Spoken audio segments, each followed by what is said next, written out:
هنا على أطهر حد ولأجل أعظم غاية،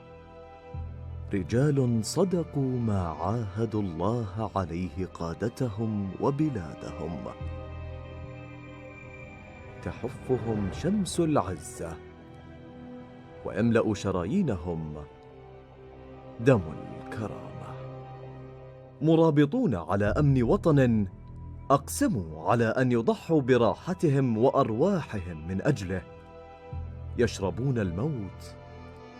لنرتوي نحن حياة وأمنا وسلاما، يملؤون الأرض أنفة، لا يقف عند نهايتها شيء فنهايتها السماء، هم حصن حصين لوطنهم، رصاص في صدر العدو والخائن. بينما يقضي هذا الشامخ جزءا من حق جسده عليه، إذ به يتأهب ليقوم بالفرض